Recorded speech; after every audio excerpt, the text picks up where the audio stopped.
What's going on, y'all? Welcome back to 8 Cubes. I'm KMBest. He's Lambie Series. We have 8 very important topics to talk about. Maybe 7 and one that isn't so important, but I probably shouldn't tell you that because we're starting out with Ezekiel Sims, the Series 5 card releasing this week. To me, this man 2-2, when you play a guy that is bigger than him on his location, he moves to another location and gets +2 power. To me, I consider this man a little bit embarrassing. I look at him and I see a card that I cannot be sure is going to be better than Silk in anything I play. Silk is already not a card that is better than anything that I would put in a normal deck. So when I look at this card, my instinct is that I don't really see what they're going for here. We had Mr. Fantastic First Steps come out as a sort of like conditional 2-4 to 2-8. This card feels much the same. It's going to be a 2-4 to a 2-8, but it has these specific synergies that it wants you to tie into. And frankly, the specific synergies of moving your own stuff around, it's just a worse synergy than created cards. So when I look at this card, I look at Zombie Mr. Fantastic. I say it doesn't hook into zombies like Zombie Mr. Fantastic does. It doesn't hook into created cards like Zombie Mr. Fantastic does. It's a similar card in a worse archetype. Yeah, I think this card at minimum, in my personal opinion, right? Like for this to be like more playable, is if the second half of the effect was like more optional, or like you can move this to another location, at least there's a bit more agency there, right? Yeah. Because the silk thing you mentioned was very important because firstly, at that point in time when silk was popular, it was a 2-5, and it was also the bane of people's existence because the people playing the silky smooth that was always they were always trying to augment and like maneuver their silk in a way that it lands perfectly, right? And that was already base stats 2-5. This thing is like it's like 2-2 base, could be more than 2-5, yes, but there's also that amount of randomness that you cannot control. Also, found out by the fact that like the card stats at like 2-6, 2-8 is like too small right now for the current meta anyway. So this card kind of just released too late. I feel like it's like, I mean, this is a Madam Web like series card, right, of sorts. So like yeah, it has to move, because Madam Web move cards, but like I feel like they just like doesn't feel like this actually really nails anything in the current meta. Like it just feels like it's just a bit lackluster compared to what we already have. That's in like the move archetype of sorts. It's one of those cards that really makes me wonder about design and development timelines because the metagame that we have right now is informed by like up to the minute OTA changes, like explicit things they've done in the last, let's say, 6 weeks to make this metagame more combo oriented and less focused on good value and tech while being immune from tech, right? Like that is a purposeful shift they have taken. And I wonder, like, at some point, if they're going to have to go back and look at all of the cards they've made and be like, where does this fit in the new meta? Because if you didn't, let's say, nerf Shang-Chi, nerf Enchantress, nerf Mobius, nerf Shadow King, if you didn't nerf Stardust, if you didn't nerf Cosmic Ghost Rider, if you didn't do all of those things, then decks that stack up points in play interaction would be a lot more powerful. And this kind of card, a sort of small ball scaler that goes with those decks, would be a lot more powerful. I wonder if they have to like do a bit of vetting on that, where they have to just like go over this and say, I need to be sure that these cards actually make sense to make in the world we live in today.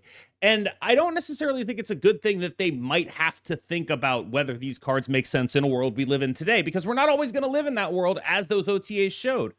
But it definitely means that, like, in as much as I do product reviews, right, that is a portion of what this gig is on YouTube here, I can't tell you that I think this card makes a ton of sense right now for what this metagame is. And those are like, and that is like not my fault. It's inherent changes to the metagame that they have made. Next up is Chameleon, a 3-3 with a very interesting on-reveal ability. This on-reveal ability is like many other on-reveal abilities that have proven to be powerful, but has much more restrictions than many of them. Chameleon, 3-3 on reveal. Copy the text of another card that revealed at this location this turn. That is only your cards. To be clear here, this is not like leadering your opponent's null or whatever. It is very much just like a very limited Mystique type card. When I look at this card, I think of two things. First, I think I can't imagine this is that good, but everything else that has said copy on it has been kind of stupid at some point or another. So maybe we'll give it a chance. It does have 3 in it. It could copy a Cerebro. That probably just is enough for it to be a reasonable card.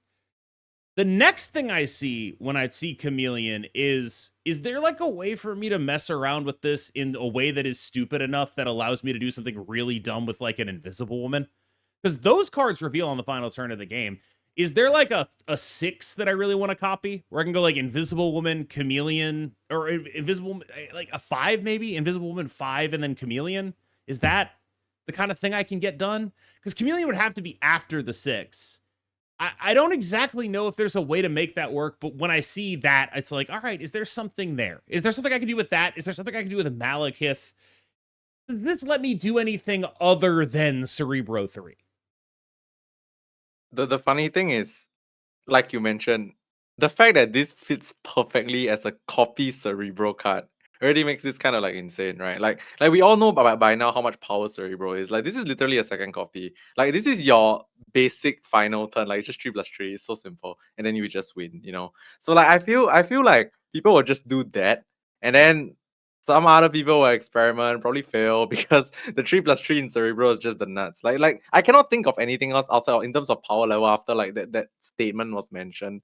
I don't know if this was intended to do just that, but of course, in the future, the cool thing about this kind of cards that says copy the text of another card here, you reveal this turn, basically just means anything they print within like the range of like copyable, like maybe like 3 costs or less, and that's like low effort that you can pair with this in the future will just like give this like additional use case. So this kind of card, I feel like just need to be a bit careful. Like just remember it exists. Like when they print a card that's like 3 or less and like it just pairs nicely, then maybe there's a synergy that you can be used to like make a deck and something like that. But yeah, for now, Cerebro probably the thing. Other Yeah, than that, keep an eye out for them nerfing Cerebro and then printing a second Cerebro. You know what I mean? Like that's what this card will. That's what this card is. I feel like Marvel just has so many characters that like they can nerf something and then like print another card that has a very similar effect to the pre-nerf version and be like, oh, this is new card. But then you realize that actually it's just a different version of the pre-nerf card or something. I've been thinking about this a lot recently. Just apropos of that thing you mentioned, is like I almost wish they were able to make more copies of cards that are just like actually a second copy of that card.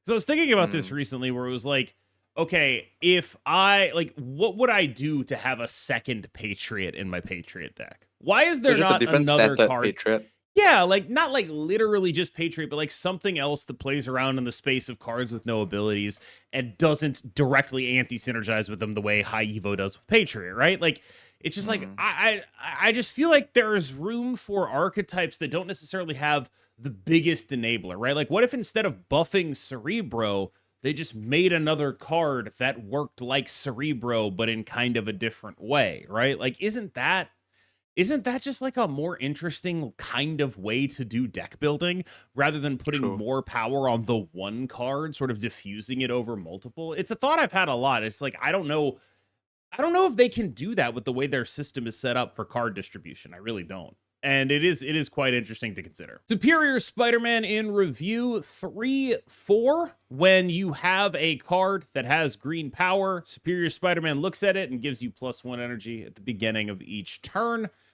He's better than I thought. I thought this would be like sort of a roundly unplayable, very mid card, but I've seen it just be like, all right, this is like a fringy but not completely useless card to own. Not a card I would go out of my way to go out and acquire. Not necessarily a card that's like a linchpin card in anything particularly powerful right now. And a lot of that is down to it's hard to realize the gains here in a Marvel Snap metagame that is defined by decks that are able to realize incredible amounts of power from very little energy. You do not get nearly as much from cheating energy, relatively speaking, as you used to. Like, okay, yeah, nice 6-drop, dude. I don't care. I'm playing Cerebro. Like, what are we looking at here? I don't care. My Deadpool is 32 power. I don't care for a million different reasons, right? And so this kind of like relatively incremental advantage has sort of been phased out a lot. That said, it's still just a useful thing to have if you can get it for free. And this card is pretty close to getting it for free. So it's a card that's like in 6 months, you might be like, I wish I picked that up. But right now, I find it hard to advise you to do so. Yeah, I don't have much to say about the actual card itself, but I just want to highlight a point which I think is kind of important. I guess in this current meta and also like in future metas, it's probably going to be this decently similar, which is like I think with power creep, with like more cards being printed, with like just like the power ceiling going higher and the floor going higher as well. Like, and Marvel Snap's still a 6-turn game regardless. You really need to be able to let your cards like realize their potential within like the smallest amount of effort, right? Like I'm trying to explain the thing whereby Marvel Snap is gonna be a 6-turn game forever, maybe most likely. But every other card you print that is like power crap needs to realize its potential within like maybe like the next turn. Like you need to get back like the if you play an understated card, the next turn you need to get back like the value from playing the understated card. You know, that kind of thing. And 3/4, weirdly enough, is definitely understated for a 3-drop. We know that by now. So it's like, if you play this 3/4, what's my payoff? Will the payoff win me the game in the next 2 turns? Maybe not. If it doesn't, then it's probably not worth it to play right now. And clearly, we have a Cerebro, right, which is a 3-cost card that the payoff is you win instantly most of the time. So yeah, it's a difficult act to follow, I would say. Like to follow Cerebro's act of like 3-cost card that just wins, right? Like this 3/4 is like it's a decent card, but in the current meta, I don't think it matches up to like the power level of a lot of the decks. Cerebro, Human Torch, Deadpool, all of this stuff Exactly. is going to outscale you, right? I also think that, like, you mentioned it in the context of power creep. I don't necessarily think it's fair to describe this as the result of power creep. Because when you look at these cards, it's not like it's all the new cards that are like, oh, breaking the meta or whatever. This is the card that's supposed to be power creeping. That's not what's happening. It's actually like power decreep. They're taking the power away from the tech cards, and they're putting it in these combo decks, which is allowing these decks to flourish, but it's also overshadowing their new cards because their new cards Yes. now need to fit into a combo meta. Where, like, this is what was happening with Ezekiel Sims, where it's like that card just doesn't fit in this metagame. And they chose to put this metagame together, and I'm not sure they actually like this is another card where it's like Ezekiel Sims, it doesn't fit in the metagame unless you can figure out a combo to do with it. Unless you can be like, I'm using this energy in an extremely profitable way to combo my opponent out of here, it's hard to justify this. And that's sort of the thing that I keep coming back to is we are in a metagame. Like, look at Spider-Punk. We're about to talk about him. I'm going to click the victory button on this, and I'll just jump right into the next one. Look at Spider-Punk, right? This is a card that a year ago is Rocketing Groot. It goes into every mid-range deck. It's just this is a 3/7 that moves. Everybody plays this a year ago. Now it is defined by being the third or second best combo piece for a move deck, right? Like that's like its role is totally different from what it would have been a year ago because of the way the metagame has developed, because of the specific changes that the Marvel Snap dev team has made. And to their credit, I very much do think that they designed Spider-Punk to be either or. Like that is a card that can fit in whatever metagame. They did a really good job of that actually there. And I am struck by not just like that is true, but that's what I was saying before release, and then it just actually happened like that. Like I would expect it to be surprising, but at this point, I feel like we can get to sort of a hard and fast rule where it's like the tech stuff isn't good enough. So if you aren't an engine, if you aren't a serious part of an engine or a piece of something larger than what you are as a card, you are not making a difference in this metagame. That's sort of where I'm at. Yeah, so I wanted to talk about this like the previous topic, but I also kind of like it's relevant in this topic, which is like if you just pick any of our 8 cubes videos from like a year ago and just click on anything we talk about when regarding stats, right? We'll be saying things like 2/6 insane, 3/7 insane, but like now those things aren't as relevant as well because like just being a stat stick is not enough, you know. Like being a stat stick, you need to be a stat stick that's a part of a bigger the stat stick is the gear and like to make things churn. It has to be like part of another like engine or something like that. So I feel like the punk goes really well in move because it's not because punk is an insane card. It's because move is an insane deck that like allows punk to flourish as the third best NA card that you enable. You know, like obviously torch is the nuts, right? And then obviously if you don't draw the torch and you still want to play the game and not retreat, this punk guy probably gets you enough stats to win some matchups.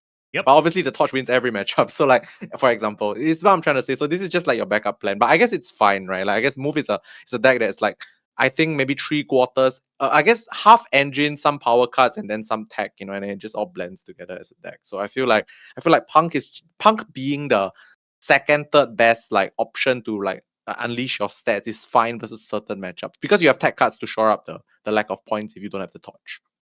Yeah, like I just want to stress that this is all direct result of changing context. Like, why did having good stats matter previously in a way that it doesn't matter now? Well, it's because we had a lot of tech cards to throw wrenches in every engine.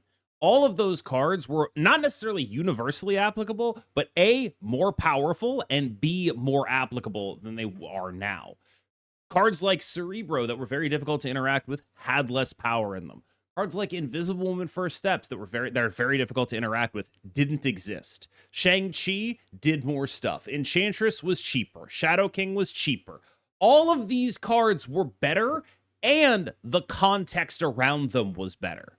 And so you go very quickly from a metagame that is focused on value and not being interacted by these tech cards while playing them to a metagame where the tech cards are secondary and they're the only way that anyone can even contemplate playing anything other than a combo engine-y type deck.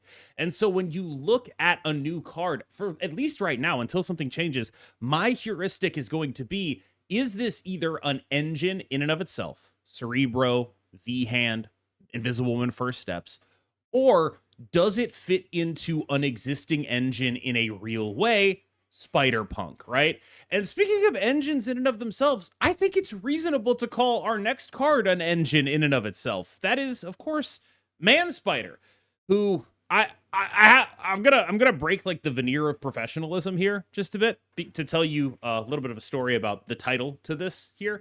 I have been referring to Man-Spider as Danny DeVito. I have been referencing Danny DeVito, of course, from It's Always Sunny in Philadelphia, many other things, but I'm referencing an episode of It's Always Sunny in Philadelphia wherein he is dressed as Spider-Man, but later clarifies that he is not Spider-Man. He is actually Man-Spider. I brought this up to Lambie because everyone's on the internet. I just assume everyone knows all the references that I'm making. Lambie not only did not know who Danny DeVito was, but when I asked him about this, he was like, oh yeah, the 5'1", referring to Man-Spider, right? For those who do not know who Danny DeVito is, Danny DeVito, I think, is actually 5'1", which makes this nickname fit much, much better. It's much, much funnier now. I wasn't even thinking on that level, and he got me into like, oh, that's why we're calling it Danny DeVito, because it's the 5'1". I just wanted to share that with you because I got absolutely owned by a guy who didn't even know he was making the joke he was making, and it was funnier than the joke I was intentionally making. Lambie Series, what do you think of Danny DeVito, aka the Man-Spider, aka 5'1"? I mean, firstly, let's talk about the 5'1" first. Okay, not the height, but like why I opened with 5'1" was really because like amongst us like pro players from all these card games, right? Like there's so many cards. We remember the stats, right? Like if I say 5'1", it's Man-Spider. If I say like I don't know, like okay, obviously there's too many different cards, but like we remember cards by their stats, so 3-5 or like 6-8 or whatever stuff like that. So I opened with 5'1" because that was the new card that had 5'1" of stats, which is the Man-Spider, right? So. Yep. That's the reason why I opened with stats. But then it turned out to become his height anyways, which I never knew. I still don't know who Danny DeVito is, and I will probably Google it later. But like anyway. So okay, Man-Spider. Personally, it doesn't do anything. Like I don't think it has really done anything substantial. Like it's not good. It's not a good card, man. Like come enlighten me why. Like why you would think that it's I don't think it's a good card. It's not like it's a good card, but it's done things, right? Like it's created like a tier 3 combo deck. Like it lets you do like this is 8 cubes. Like are we talking about the tier 3 combo deck as 8 very important topics? Like we are talking about Danny DeVito just because it's a new card, not because it's a tier 3 combo deck. Let's be real, come on.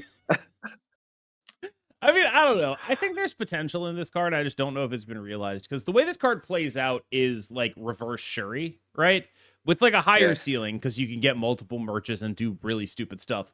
But like it has the Shuri problem where like we've talked about how weak tech cards are. They're not this weak. They're not weak enough that you can just play like a 50 power dude and then taskmaster it over the course of 2 turns and expect to win the game. Like that is still a bridge too far. Shadow King still exists. Yeah. Like you could do that if that is your final turn of the game. If you have 2 50 power dudes on the final turn of the game and your opponent can't see them and do something about them, that's one thing. But if you have a 50 power dude that gets Shadow Kinged and then that kills your other 50 power dude, that's really bad. And that is ultimately what this guy's issue is. Speaking of 50 power on the final turn of the game that you get to copy, Cerebro 3 in the hands of Zapgaze has absolutely dominated the Golden Gauntlet. I am obviously overjoyed. For those who follow this channel, you'll know that Zapgaze is someone who I helped a little bit with, like, prepping for the tournament in a vague way. He ended up behind the scenes look here. He originally sent me a list and we went through it, and that list that we arrived at had both Jennifer Kale and Lockjaw for the M'Baku in there. I didn't want to run the Jennifer Kale, but I didn't seem to be able to convince him not to.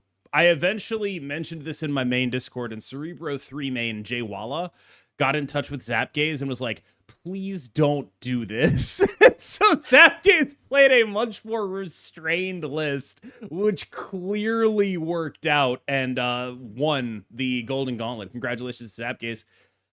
Part of the reason I recommended Cerebro 3 is because I think it's a really good deck. It just is a very powerful thing to do.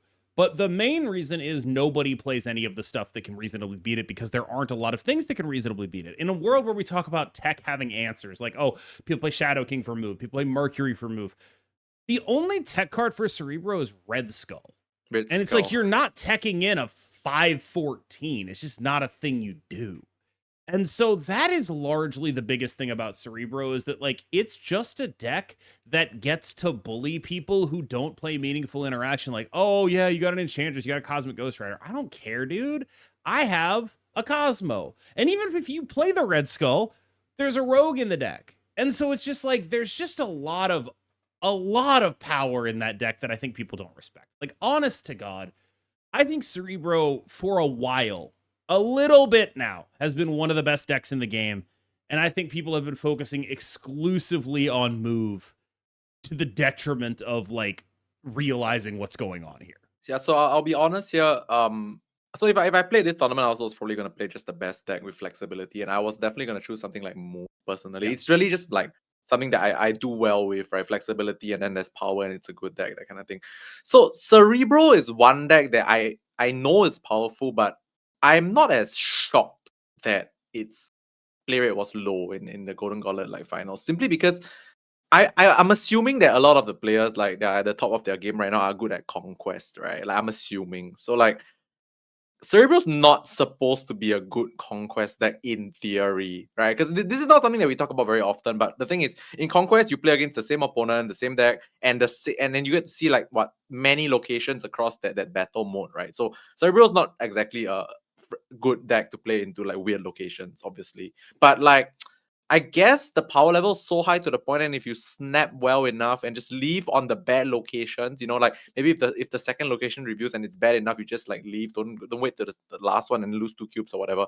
Like, you leave on one cube, you get a God Hand, and you snap them, and they get greedy, they stay, you eat the 2 cubes. If you leave on one and eat 2 every time, obviously, then you're profiting, and then Cerebro's power level is just there. So I think maybe I was, like, overestimating the power, the effect locations would have on, like, a Cerebro deck. Maybe the player skill is just, like, good enough to, like, know when they shouldn't play out a Cerebro game that's unwinnable. Maybe that's why the winner won, right? Like, they just knew, like, certain games are just not meant to be won, and then they bide their time and, like, go for the higher stakes, bigger cube games.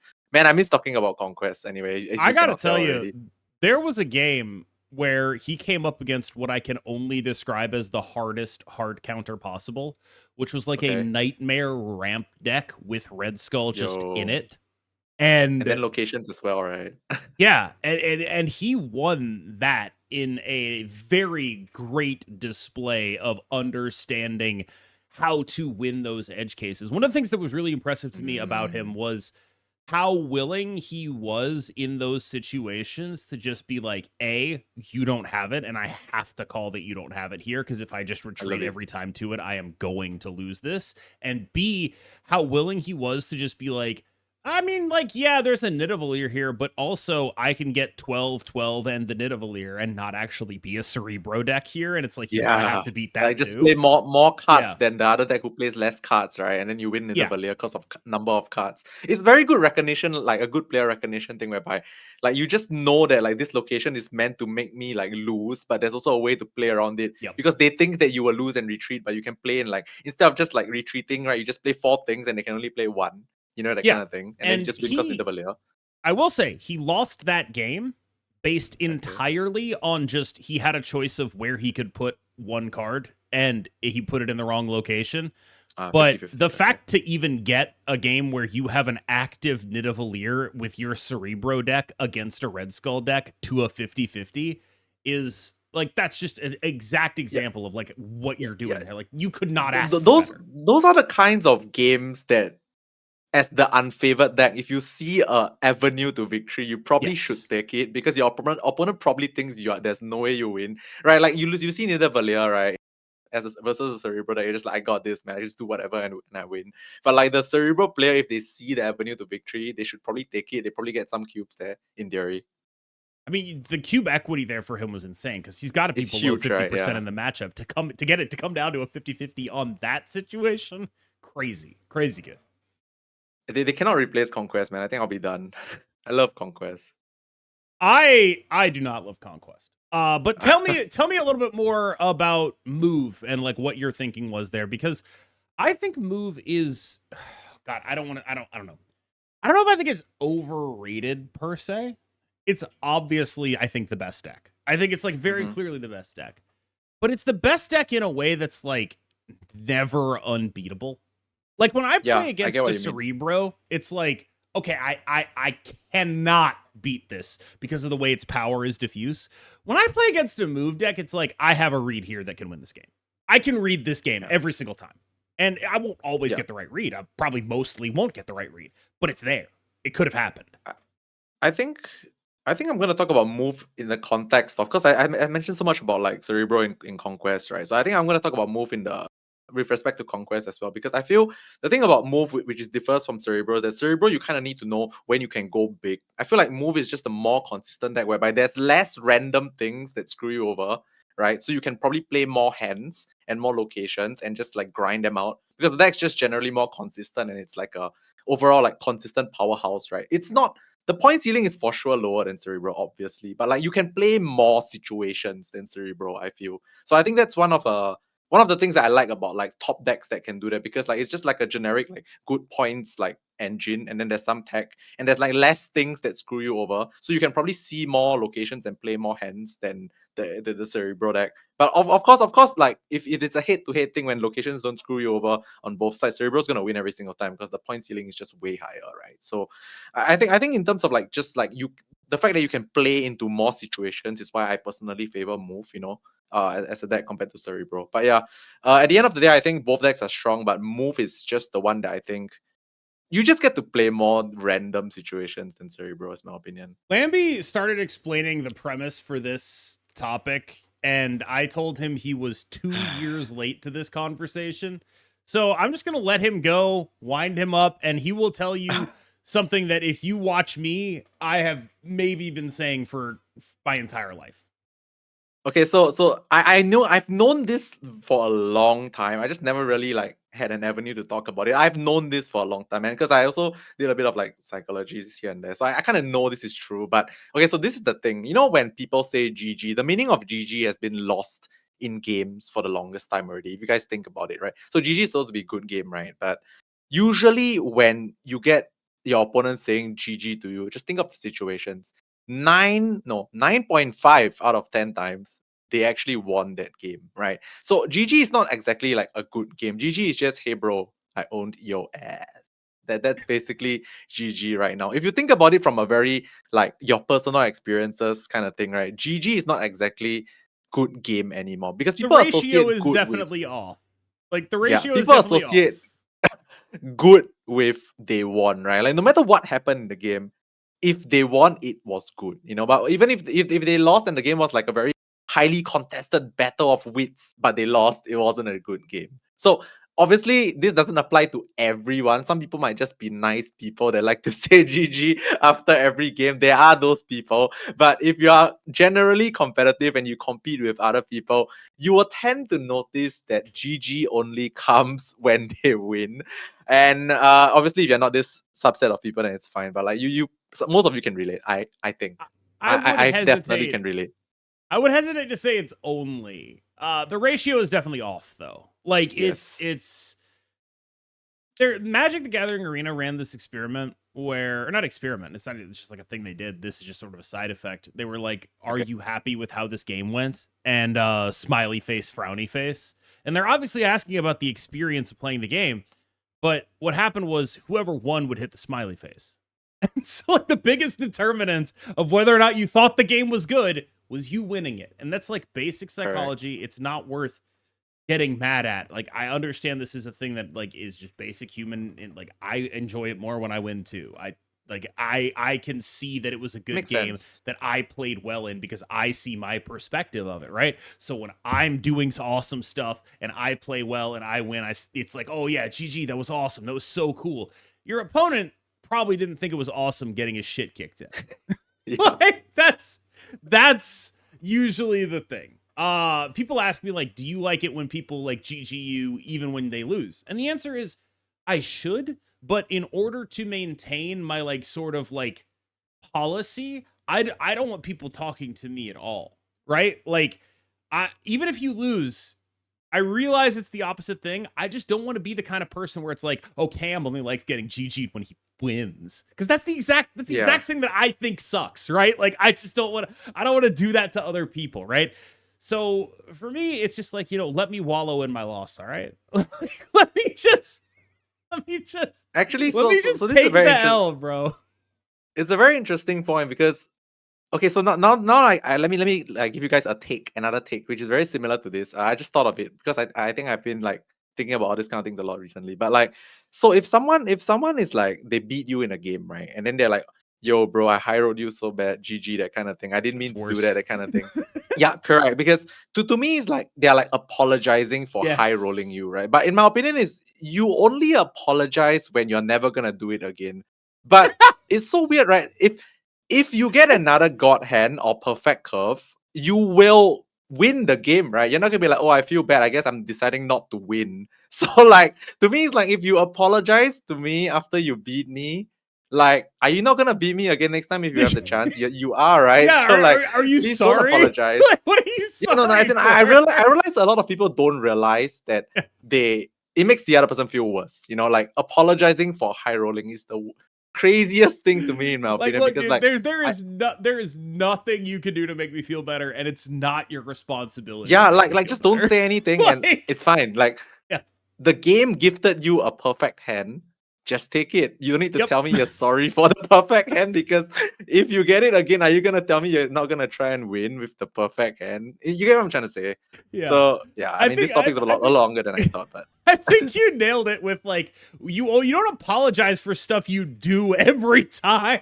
Like, yeah, exactly. Yeah, you only apologize if you're never gonna do it again. Are you never win again? You guys can clearly tell I've thought about this a lot because I make a lot of sense right now, right? Making a solemn vow to never win again.